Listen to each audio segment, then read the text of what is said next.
ہر قسم کے روحانی جسمانی مسائل اور وظائف کے لیے پیر اقبال قریشی چینل کو سبسکرائب کریں۔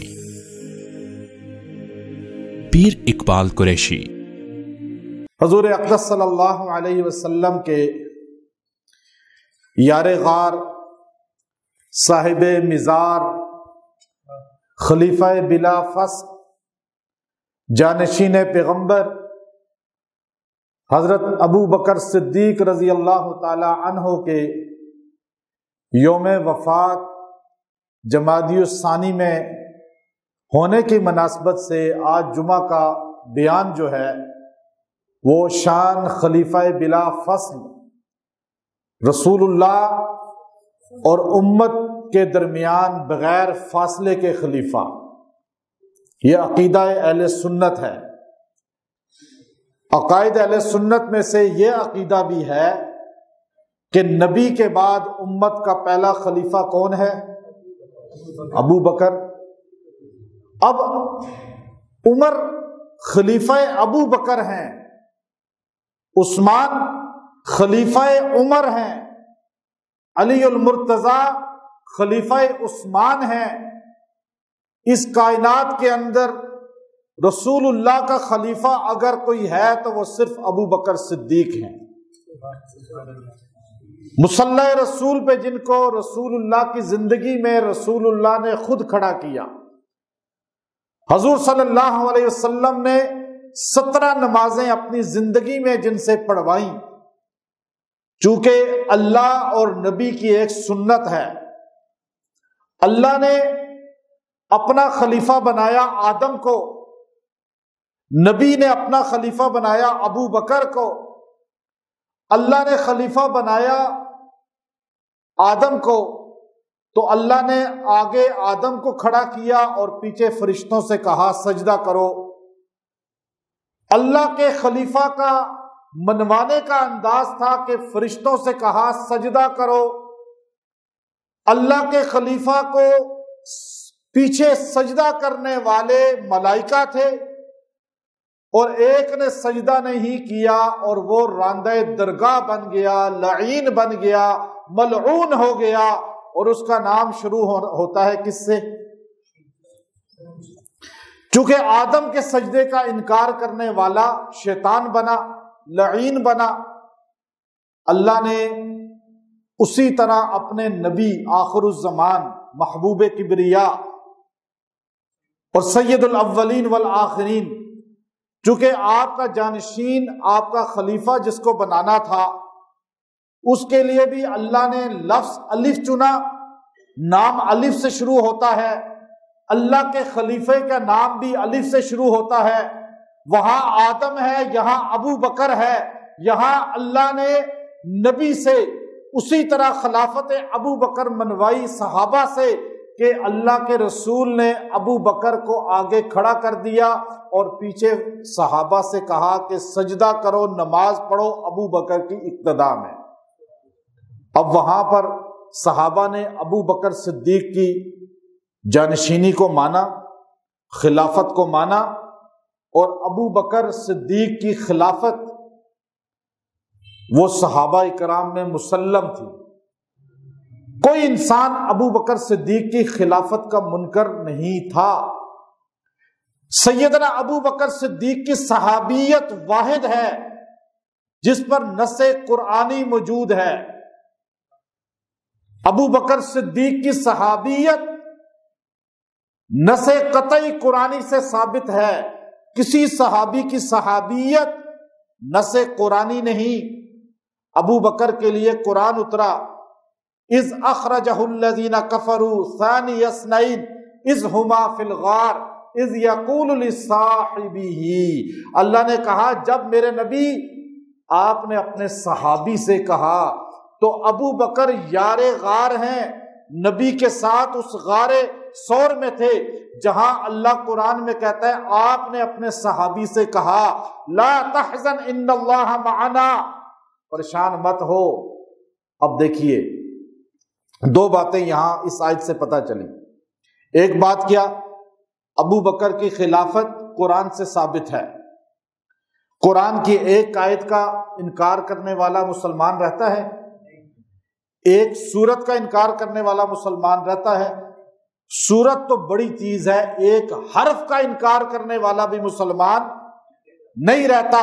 اور جو ابو بکر کا انکار کرے گا، جس کے لیے قرآن کی آیت ایک نہیں 20واں اتری، لیکن قرآن کی آیت نے صاف کہا کہ لصاحبہ ہی، جس کو قرآن صحابی کہے، جس کو قرآن کہے یہ جنتی ہے، یہ صحابی ہے، جانشین پیغمبر ہے، یار غار ہے، اس کو اگر کوئی انسان کہے کہ وہ مسلمان نہیں تو ابو بکر تو جانشین رہیں گے، یہ انسان کافر ہو جائے گا۔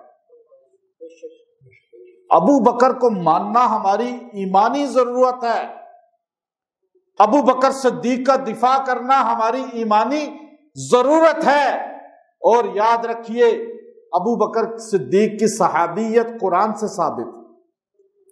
پھر ابو بکر صدیق کا ایک اور مقام قرآن نے سائت میں بتایا۔ ایک وہ پیغمبر تھے جن کو موسیٰ کلیم اللہ کہا جاتا ہے، جنہوں نے 40 سال اپنی قوم پہ محنت کی۔ 40 سال کے بعد یہ قوم جب ساتھ چلتی ہے، فرعون پیچھے لگتا ہے اور آگے دریا نیل آ جاتا ہے۔ اب فرعون کو دیکھا پیچھے لشکر کے ساتھ ہے، آگے فوج ہے، آگے دریا ہے، غرق یہاں بھی ہوں گے، مار ادھر بھی پڑے گی، دونوں طرف موت ہے۔ تو اس وقت اس قوم کے لوگوں نے موسیٰ پیغمبر سے، ہارون پیغمبر سے کیا کہا؟ انہوں نے کہا انا لمدرکون، اے موسیٰ تو نے تو ہمیں پھنسا دیا۔ نعوذ باللہ کیا کہا؟ انا لمدرکون، اے موسیٰ ہم تو پھنس گئے، ادھر دشمن ہے، ادھر دریا ہے، یہاں بھی موت ہے، وہاں بھی موت ہے۔ موسیٰ پیغمبر نے اسی لمحے فرمایا اے میری قوم کے لوگوں کلا، کیوں پریشان ہوتے ہو؟ ان معی ربی سیہدین، میرا اللہ میرے ساتھ ہے، ہمارے ساتھ نہیں ہے۔ چونکہ قوم موسیٰ پیغمبر کی اصل صحابی بننے کی حقدار نہیں تھی، موسیٰ پیغمبر کے لیے جان دینے والی نہیں تھی، موسیٰ پیغمبر کے لیے مال لگانے والی نہیں تھی۔ اللہ کے نبی موسیٰ نے کہا ان معی ربی سیہدین، اللہ ہمارے ساتھ، میرے ساتھ ہے، میرے ساتھ۔ لیکن یہاں غار کے اندر حضرت ابو بکر صدیق رضی اللہ تعالی عنہ جب پریشان ہو جاتے ہیں، غمگین ہو جاتے ہیں اور دشمن بالکل سامنے آ جاتا ہے، تو حضرت ابو بکر صدیق نے لفظ کیا بولا؟ پریشانی ہو گئی، غمگین ہو گئے، اب دشمن دیکھ لے گا، گرفتار کر لے گا۔ اس لمحے کو اللہ نے سمو دیا قرآن پاک کے اندر، وہ محفوظ کر دیا۔ اب دیکھیے اس دریائے نیل والوں کو بھی، موسیٰ کلیم اللہ کے صحابہ کو بھی اللہ نے قرآن پاک کے اندر محفوظ کیا۔ ان کے کہنا کیا تھا، وہ نبی کے بارے میں کیا جملہ کہتے تھے، اور یہاں جانشین پیغمبر، یار غار، خلیفہ بلا فصل ابو بکر صدیق کا کیا تھا؟ جب دشمن سامنے آیا، غار کے اندر دونوں بیٹھے ہوئے تھے، ابو بکر صدیق پریشان ہوئے، اللہ نے فرمایا لا تحزن۔ اب اللہ دیکھیے، اگر یہ ابو بکر صدیق اپنے لیے پریشان ہوئے ہوتے تو ہو دشمن دیکھ لے گا تو میرا کیا بنے گا؟ نہیں، آپ اگر اپنے لیے پریشان ہوئے ہوتے تو قرآن کہتا لا تخف، خوف نہ کر۔ اب یہاں اللہ نے کیا کہا؟ لا تحزن۔ حزن کہتے ہیں دوسرے کے لیے پریشان ہونا، دوسرے کے لیے غمگین ہونا۔ نبی امت کے لیے، امت کے لیے، کوئی فرد کسی کے لیے غمگین ہوتا ہے، اسے عربی میں حزن کہتے ہیں۔ اب یہاں ابو بکر اپنے لیے نہیں، دو جہاں کے سردار کے لیے پریشان تھے۔ یہاں ابو بکر اپنے بچوں کے لیے نہیں، نبی آخر الزمان کے لیے پریشان تھے۔ اللہ کو عرش پہ وہ ادا اتنی، چونکہ اللہ تو علیم بذات الصدور ہے، 1400 سال بعد کراچی کے اندر، اسلام آباد کی سرزمین کے اندر کالا دل والا کہتا ہے ابو بکر نعوذ باللہ غلط تھے۔ قرآن 1400 سال پہلے کہتا ہے ابو بکر کو اگر فکر تھی تو صرف رسول اللہ کی تھی۔ سنیت، اہل سنت ساری زندگی اگر لگے رہیں ابو بکر کے احسانات نہیں اتار سکتے۔ سنی کیا اتارے گا؟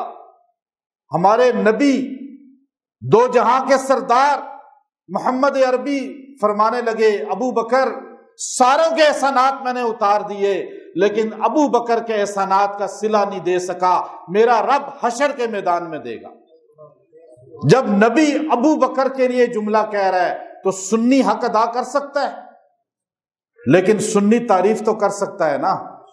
زبان پہ تالے لگ جاتے ہیں صحافیوں کے بھی، زبان پہ تالے لگ جاتے ہیں ہمارے سیاستدانوں کے بھی، زبان پہ تالے لگ جاتے ہیں اس سنی کا جس کو قیامت کے دن رسول اللہ کی شفاعت کا یقین ہے، لیکن اس کو شفاعت ملے گی جو ابو بکر کے قدموں سے جڑے گا۔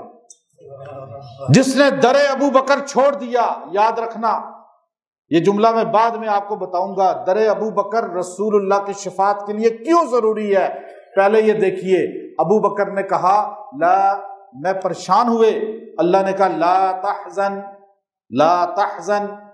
اب یہ جملہ رسول اللہ نے کہا، ان اللہ معنا، اللہ معیہ نہیں، وہاں معیہ ہے، یہاں معنا، ہم دونوں کے ساتھ ہے اللہ۔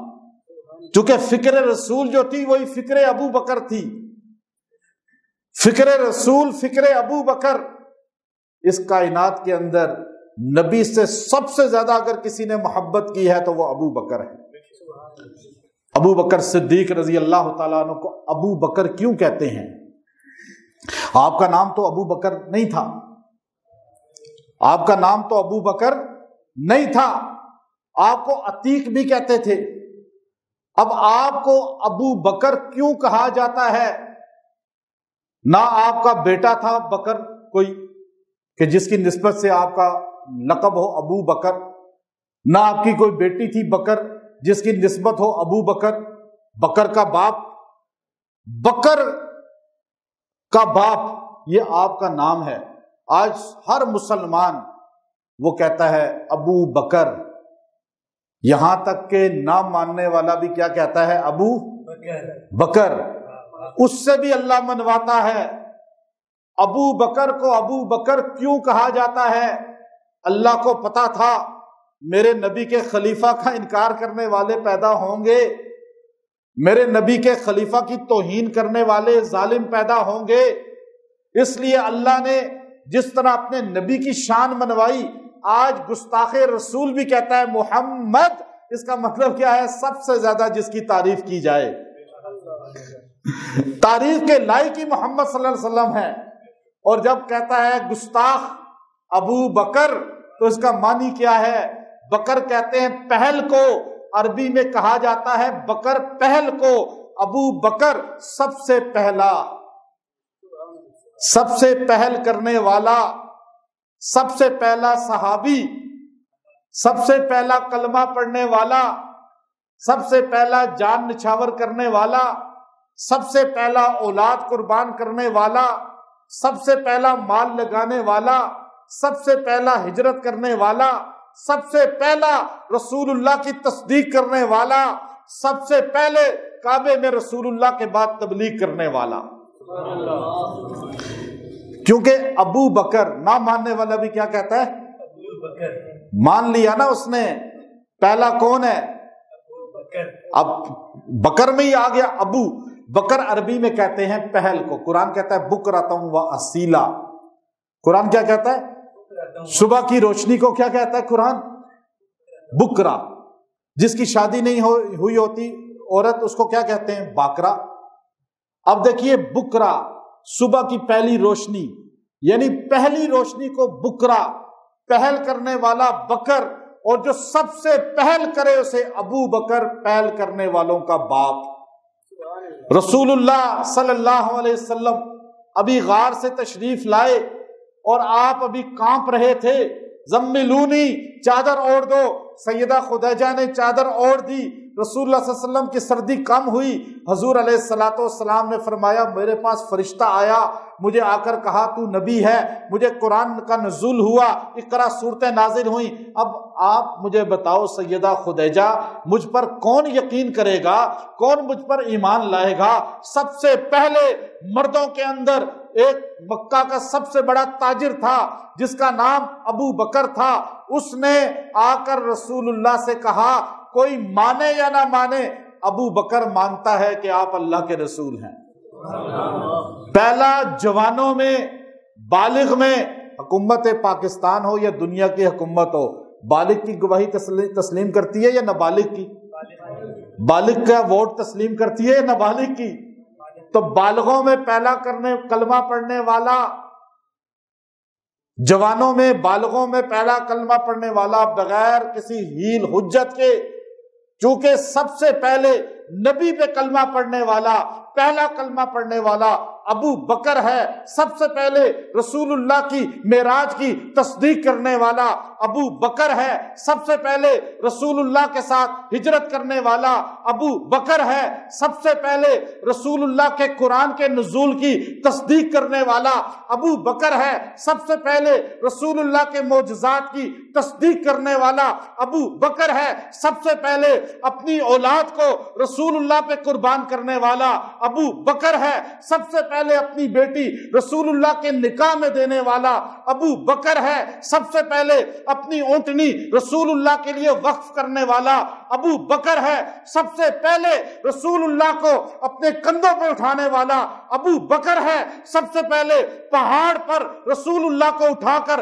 چڑھنے والا ابو بکر ہے، سب سے پہلے غار ثور میں داخل ہونے والا ابو بکر ہے، سب سے پہلے رسول اللہ کو اپنی گود میں سلانے والا ابو بکر ہے، سب سے پہلا امتی جس کے آنسو رسول اللہ کے چہرے پہ گرے ہوں، جس چہرے کی قسمیں قرآن کھاتا ہے، جس چہرے کو اللہ پسند کرتا ہے، جس چہرے کو اللہ نے اپنے ہاتھوں سے قدرت والے بنایا، اس نبی کے چہرے پہ پہلا آنسو جس امتی کا گرا اس کو ابو بکر کہا جاتا ہے۔ پہلے رسول اللہ کے ساتھ مدینے میں داخل ہونے والا ابو بکر ہے، پہلا امتی رسول اللہ پہ اپنی چادر کی چھاؤں کرنے والا ابو بکر ہے، پہلے رسول اللہ کو قبا میں امامت کرانے والا ابو بکر ہے، پہلے رسول اللہ کے ساتھ بدر میں جانے والا ابو بکر ہے، 27 غزوات میں ہر جگہ ساتھ کھڑا ہونے والا ابو بکر ہے۔ حضور پر اتنے احسانات کیے، حضور نے فرمایا ساروں کے احسانات کا بدلہ دے سکتا ہوں، لیکن ایک ابو بکر پہلا ہے جس کے احسانات کا بدلہ دنیا نہیں دے سکتی۔ رسول اللہ نے فرمایا میرا اللہ دے گا، قیامت کا میدان ہوگا، حضور سے پہلے حضور کے ساتھ حضور کی عمر کے مطابق عمر پانے والا ابو بکر ہے، حضور کے ساتھ اسی چارپائی پہ جس چارپائی پہ حضور کا لحد جسم رکھا گیا، اسی چارپائی پہ اس کا جسم رکھا گیا، وہ پہلا ابو بکر ہے۔ حضور کے روضہ میں پہلا امتی دفن ہونے والا ابو بکر ہے۔ حضور نے فرمایا میرے ساتھ پہلا نکلے گا قبر سے ابو بکر ہوگا۔ حضور نے فرمایا میرے بعد خلیفہ ابو بکر ہوگا۔ حضور کے مصلی پہ پہلا کھڑے ہونے والا ابو بکر ہے۔ حضور کی زندگی میں نمازیں پڑھانے والا ابو بکر ہے۔ حضور علیہ الصلوۃ والسلام نے پہلے جس کے لیے حکم صادر کیا اسے مصلی پہ کھڑا کرو، وہ ابو بکر ہے۔ حضور نے فرمایا میرے ساتھ روزے سے پہلا اٹھنے والا ابو بکر ہے۔ حضور نے فرمایا میرے ساتھ حوض کوثر پہ پہلا جانے والا ابو بکر ہے۔ حضور نے فرمایا قیامت کے دن عرش کے سائے کے نیچے اللہ تعالیٰ سب سے پہلے حساب شروع کریں گے، پہلا حساب ہوگا ابو بکر کا، اور فرمایا میرے بعد پہلا جنت میں جانے والا ابو بکر ہے۔ ابو بکر ہر چیز میں پہلا، اور یہ کہتا ہے ابو بکر، کون کہتا ہے؟ مخالف بھی، سیاہ قلب بھی۔ اب آپ دیکھیے، آپ خالی پہاڑ کی طرف چڑھیں، پہاڑ پہ چڑھیں، اب آپ مکہ سے نکلے ہیں، دروازے ابو بکر پہ پہنچتے ہیں رسول اللہ۔ مکہ میں ایک مسجد ہے، ہلٹن ہوٹل کے اوپر، ہلٹن ہوٹل والی بلڈنگ میں مسجد ابو بکر، اس مسجد والی جگہ پہ ابو بکر کا پہاڑی پہ گھر تھا اور ہلٹن ہوٹل وہاں بنا دیا، لیکن آپ کے گھر کی جگہ پہ مسجد بنا دی۔ اب حضور آپ کے دروازے پہ پہنچے، کہا چلو، یہاں تو تبلیغ والے گھروں پہ آتے ہیں تو لوگ چھپ جاتے ہیں، ان کے ساتھ مسجد چلنے کو تیار نہیں ہے۔ کیا حال ہے آج امت کا؟ نماز پڑھنے کو مسجد، اذان سن کے آنے کو تیار نہیں ہے امتی۔ اور پہل کرنے والے کو دیکھیں، ابو بکر کے پاس رسول اللہ گئے، پہلی تو سعادت سمجھے اس شخص کی جس کے دروازے پہ رسول اللہ آ گئے۔ ہمیں تو خواب میں آ جائیں تو ہم سعادت سمجھتے ہیں، اور اس ابو بکر کی شان کا مقابلہ کون کر سکتا ہے؟ حضور نے کہا چلو، یہ نہیں پوچھا کہاں جانا ہے۔ بچے ہیں، ان کے بچے نہیں تھے، ان کا کاروبار نہیں تھا، ان کو زندگی گزارنے کا ہماری طرح ذوق شوق نہیں تھا، لیکن انہوں نے سب کچھ قربان کیا نبی پر۔ اللہ نے پھر ان کو کیا مقام دیا؟ اسی لمحے چل پڑے، نہ پیسے اٹھائے، نہ کوئی چیز لی، نہ جوتے صحیح پہنے، نہ کپڑے صحیح پہنے، چل پڑے۔ اور وہ رستہ جو ہجرا رستہ ہے، اس رستے سے چلے، وہاں ہجرا رستہ ہے ہلٹن کے اس طرف، آپ سیدھا غار ثور کی طرف۔ اب وہاں حضور علیہ الصلوۃ والسلام تھک گئے۔ اب یہ عرب کے معاشرے میں، اور آج سے 50-100 سال پہلے تک بھی، 100 سال پہلے کھوجی ہوتے تھے۔ پکی روڈ بن گئی، کھوجی ختم ہو گئی، علم ختم ہو گیا۔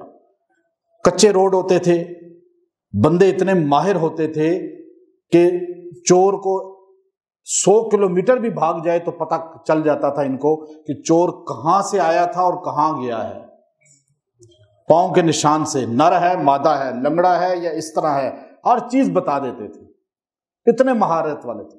اور عرب میں سب سے بڑا جوگی جو وہ کھوجی تھا، وہ کھوجی تھا سراقہ۔ سراقہ کو انہوں نے لیا اور پیچھے ساتھ لگ پڑے۔ اب آپ علیہ السلام نے فرمایا ابو بکر پنجوں کے بل چلنا ہے تاکہ پاؤں کے نشان نہ پڑیں۔ ابو بکر پنجوں کے بل نبی کے ساتھ، کبھی آگے کبھی پیچھے، کبھی آگے۔ ابو بکر یہ آگے پیچھے کیوں ہو رہے ہو؟ کہ یا رسول اللہ، جب پیچھے ہوتا ہوں سوچتا ہوں کہ دشمن اگر وار کرے تو پہلے تیر مجھے لگے، پھر میں سوچتا ہوں آگے سے بھی وار کر سکتا ہے، پھر میں آگے آ جاتا ہوں۔ اب میں نبی کے لیے قربان ہو جاؤں، میرے لیے اس سے بڑی سعادت کوئی نہیں۔ اب ابو بکر کی یہ نیت دیکھیں، اور آپ چلتے رہے چلتے رہے چلتے رہے، وہاں پہنچ کے ایک جگہ پہاڑی کی تھوڑی اوپر آپ علیہ السلام کی ہمت جواب دے گئی۔ آپ بیٹھ گئے، نڈھال ہو گئے، آپ بیٹھے۔ ابو بکر صدیق نے کہا یا رسول اللہ، دشمن تو پیچھے ہے، آپ آئیے، میں آپ کو اپنے کندھوں پہ اٹھا لیتا ہوں۔ نبی کا بوجھ کوئی نہیں اٹھا سکتا امتی۔ نبی میں 40 مردوں کی طاقت ہوتی ہے جنتی، لیکن ابو بکر جانشین پیغمبر جو تھے، اللہ نے اسی رات فیصلہ کر دیا کہ اس امت کے میں جانشین نبی کا خلیفہ بلا فصل کون ہوگا؟ چونکہ نبی کا بوجھ اٹھایا۔ آپ جائیں اس پہاڑی پہ، آج پیدل ہم نہیں اوپر تک پہنچ سکتے، تھک کے بیٹھ پانی پی برا حال۔ اور ابو بکر صدیق اٹھا کے نبی کو اوپر تک گئے، وہ دہانا بڑا تھا۔ اب ابو بکر نے کہا یا رسول اللہ بیٹھ جائیں یہاں پر، اور خود اندر چلے گئے۔ پہلے سارا جو ہے سوراخ بند کیے، کہیں پتھر رکھا، کہیں پگڑی پھاڑ کے اس کا کپڑا رکھ دیا، کہیں یہاں تک کہ کرتا بھی اپنا پورا وہاں پہ سوراخوں کو بند کر دیا، صفائی کر کے، اور اپنے ہاتھوں سے صاف کر کے پھر باہر آئے، یا رسول اللہ تشریف لائیں۔ اب آپ علیہ الصلوۃ والسلام آرام کرنا تھا، تکیہ تو تھا نہیں، کوئی گدا تو تھا نہیں۔ ابو بکر صدیق نے فرمایا یا رسول اللہ میری یہ گود حاضر ہے۔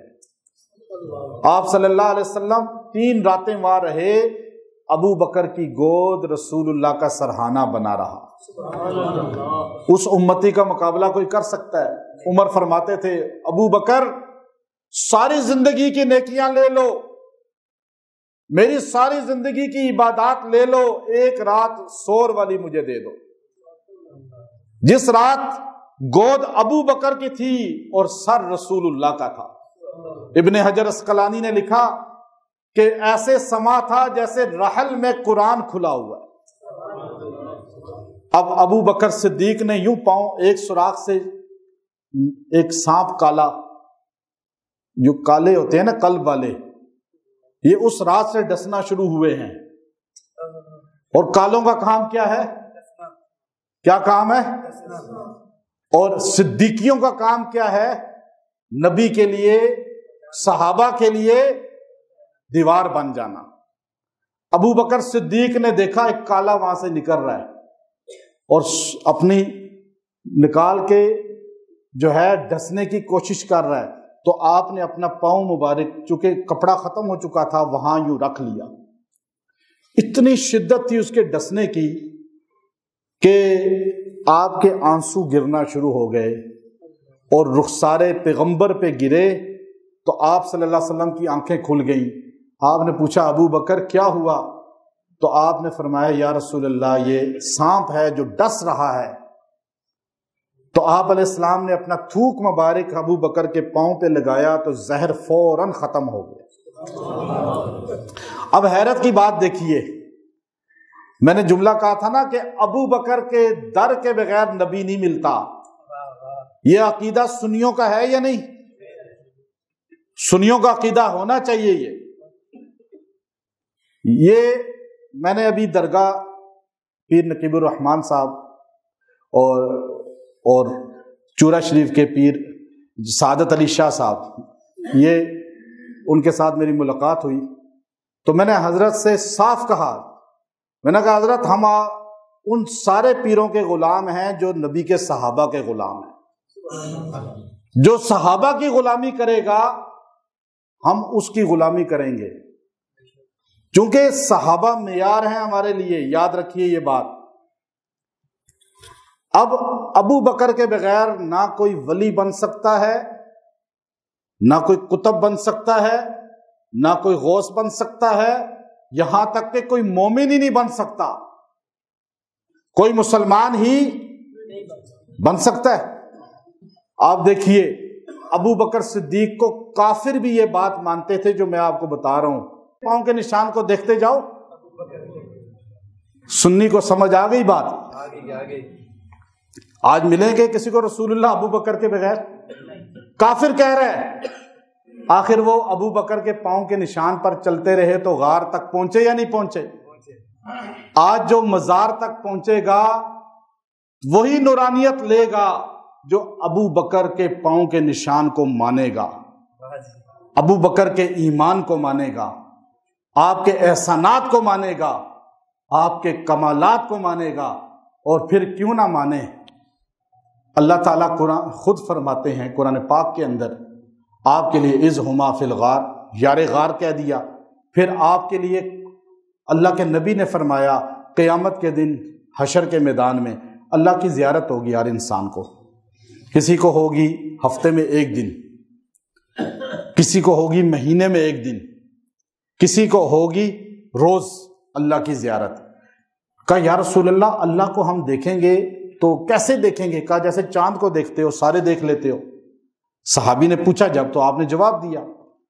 لیکن ہمارے نبی نے کیا فرمایا؟ ان اللہ یتجلی للناس عامہ ولی ابا بکر خاصہ، اللہ کی زیارت سارے ولیوں کو، سارے قطبوں کو، سارے محدثین کو، سارے مفسرین کو، سارے اولیاء کو، سارے امتیوں کو اللہ کی زیارت ہوگی عمومی طور پر، لیکن ابو بکر کو اللہ کی زیارت ہوگی خاص VIP پروٹوکول کے ساتھ۔ اللہ اکیلے ابو بکر سے ملے گا۔ وہ غار کے اندر جب آپ کے آنسو نکلے، آپ کے آنسو گرے، ابن حجر نے لکھا اللہ نے اسی لمحے حضرت جبرائیل کو بھیجا، یا رسول اللہ اپنے یار غار ابو بکر سے کہیں اللہ ان سے راضی ہے اور جنت میں آپ کا ان کو دوست بنا دیا ہے۔ آپ یار غار ہیں، صاحب مزار ہیں، اور یہاں تک کہ حوض کوثر پہ بھی رسول اللہ کے ساتھ ہیں۔ اسی لیے آخری بات ایک کرتا ہوں، اگلا جمعہ انشاءاللہ پھر اس پہ آؤگا۔ حضور علیہ الصلوۃ والسلام اسی لیے جب سیدہ کائنات کا جنازہ رکھا ہوا تھا، سیدہ فاطمہ کا، رات کے وقت آپ نے فرمایا تھا مجھے دفن کرنا بے پردگی نہ ہو، غیر محرم کی نظر نہ پڑے، تو آپ کی صفیں بن گئیں۔ تو سیدنا علی رضی اللہ تعالی عنہ کو ابو بکر نے فرمایا علی آپ کی زوجہ ہیں، آپ جنازہ پڑھائیں۔ تو سیدنا علی رضی اللہ تعالی عنہ نے مغموم غمگین الفاظ اور افسردگی کے ساتھ یہ الفاظ ادا فرمائے کہ اے ابو بکر، ترمذی کے اندر یہ الفاظ موجود ہیں کہ میں کس طرح مصلی امامت پہ کھڑا ہو سکتا ہوں؟ میں نے دو جہاں کے سردار سے بارہا سنا تھا کہ جس قوم میں ابو بکر ہو کوئی مصلی پہ نہیں کھڑا ہو سکتا، ابو بکر کے ہوتے ہوئے علی مصلی پہ کیسے کھڑا ہو سکتا ہے؟